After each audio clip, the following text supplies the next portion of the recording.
This is part 3 of my Outlander Blood of My Blood Season 1 Episode 1 review. As always, if you are looking to avoid spoilers from the books or the TV shows, please do keep on scrolling. So after we leave the scene with Julia, Claire's mother, at Castle Leathers, we jump to this aerial shot here of Castle Leoch, and you can see all of the tents set up around the grounds for the gathering. The Fraser and Mackenzie lands are very close together. They are separated by the freehold that Lallybroch sits upon, and so for Brian and Murtagh to travel there should not have taken very long. And we can see just how many people are mulling about the castle, setting up for games, and camping out at the castle itself. This scene here between Ellen and Colum is actually one of my favorites from the episode because in the books it's implied that her and Colum were actually extremely close, and that Ellen, being as educated as she is, spent a lot of time talking with Colum about the rumblings of the clan, especially in these early days when a laird had not been chosen yet. And here we can see her asking Colum if he knows whether or not Dougal has enough support to potentially become laird.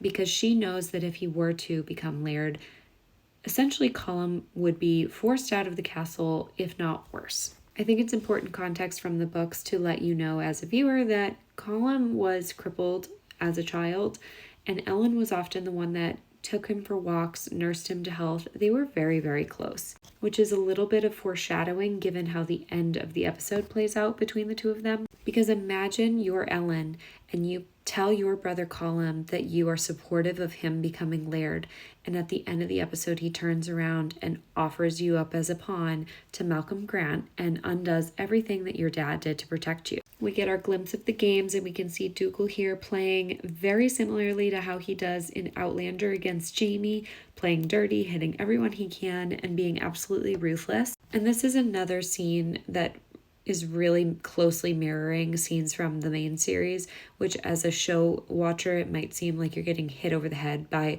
repetitive scenes and the way that they're shot. But again, I think for new viewers, this is a way to establish Dougal in a way that if they continue on and watch the main series, they'll be able to draw that connection very clearly. And also the difference between the brothers. This is how Dougal is conducting himself during the gathering, and Colum is walking around trying to speak with people. So they're just approaching it in two very different ways. I absolutely loved this scene with young Rupert and Angus, played by the actual actors' sons. They absolutely nailed the dynamic and banter between the two of them, and I thought it was so fun that they included them in this show. And we also see how Ned here is truly dealing with a bunch of children between those two and the two older brothers. When the two of them do finally have their conversation, it is one that is fueled with hatred, frustration, and just total disrespect for the other person. I think at this point in time, Colum understands that there is a very real possibility that Dougal might win the favor of people strictly because he is such a warrior figure for them, and he is so capable to lead them into battles, whereas he is not. And the two of them are basically mirrors of each other's weaknesses. And so anytime you get them together, you can feel that tension very clearly. But you also get the sense from this scene and others throughout this first episode that Colum can read him like a book and knows how to play into his weaknesses as well. Dougal as an adult has always been someone that was notoriously hot-headed and led with his emotions and not his brain. And so I really love getting to see this younger version of him because I think it will make his character make more sense when you realize that he was raised to be this way and he didn't know any other option. And so when he does what he firmly believes is the right and only way to handle a situation and it backfires on him, you see the little kid in him. On principle alone, he knows that he is stronger than Colum, and he thinks that Colum is therefore weak and does not give him as much credit as he deserves for his brain power and the way that he navigates clan politics in that way. And so throughout their lives, that is the delicate balance that they need to strike with one another. And I think knowing just how much animosity there was as children amplifies their performances that we see in the main series as well when they are so much older.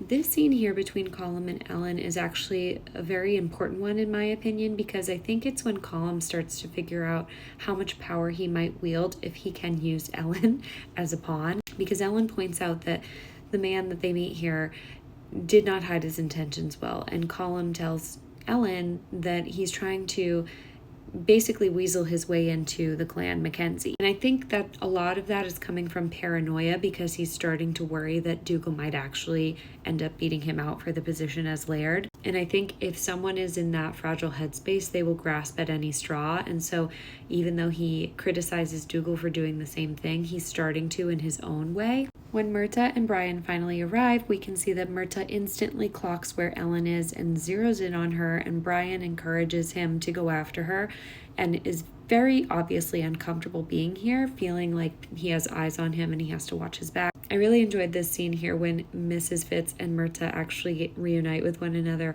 because she seems like such a mother figure to him. She criticizes him instantly for bringing Brian to the gathering, and he's essentially frozen in place watching Ellen from a distance, and she picks up on that right away and tells him to knock it off and let go of it, because she is a lady and he is no man. Knowing what happens with Murtagh and Ellen's storyline, I think it's really sad in a way, watching just how excited he is to see her here in this first episode, and also gives you a little bit of insight into how happy and joyous he was and how hardened he gets as a man later on in his life, and that we hopefully in this show are going to see that character arch, even though it's going to be very hard and sad to watch. But right now in this present moment, Murtagh to me is absolutely adorable. Mrs. Fitz also tells Murtagh not to get his hopes up because she has no intent of marrying, and he doesn't seem dissuaded from that. But imagine him hearing that from everybody and then finding her with Brian. I just don't see this ending well. As an aside, I think the actress that's playing Mrs. Fitz has totally nailed her accent. There are so many words that she said that sound exactly like the elder Mrs. Fitz. When we find Brian again, he had been throwing axes and drawing attention to himself that he had been trying to avoid, ironically. And we get a very important line in this interaction between him and these men where they point out that they'd never seen hair as black as his. This is something in the books that comes up as a way that they end up ultimately identifying Brian as the man that Ellen runs away with later on. And that is how he ends up hiding out with all of the animals away from the crowds to try and avoid these men and meeting Ellen for the first time. In the trailers, I had absolutely loved how this was shot through these pieces of wood and just getting to see how the two of them were so curious about one another and that their first interaction was with words and not visuals. I thought it was really beautiful how the two of them are just instantly curious about the other one, and it draws them out of their positions and around that wall that separated them so that they could see each other for the first time. And his face in this scene was absolutely perfect. And the two of them were just kind of floored, almost like a, oh, hello, there you are. And you can see on Ellen's face that she's reacting to Brian very differently than every other male suitor we've seen her interact with so far in this episode, which is a lot. What I love about this dialogue that Brian has is that it so closely represents what their son Jamie ends up becoming, which is someone who also is very close with horses and feels like they can communicate with him in such a poignant way. And you can infer that he learned that love of horses from his father. They also wrote the very clever line in about how they're much better company than chicken, which instantly brings me back to the scene here between Jamie and Claire from episode 2. I also love how we get a glimpse into Ellen's more flirty side when the two of them are talking about why they are both hiding out in the stables with the animals.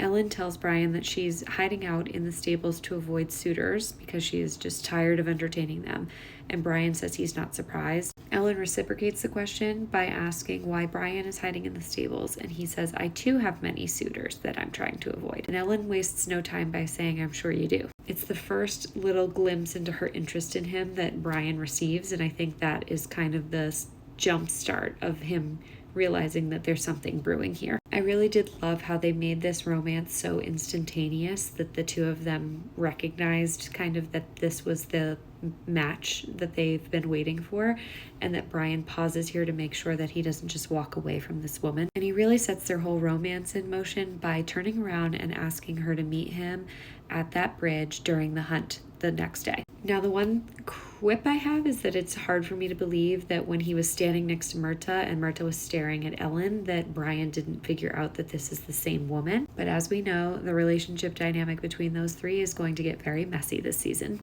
I think for Ellen, this is the first time that she actually has felt something since her father has passed. And so for her, of course, she's going to pursue it and follow it through. And so far, we've seen her put duty before herself. And this is the first time we see her put herself before her duty, which is what makes this scene to me so great. Then in a blink and you'll miss it transition, Henry walks into the scene here. Come back for part 4.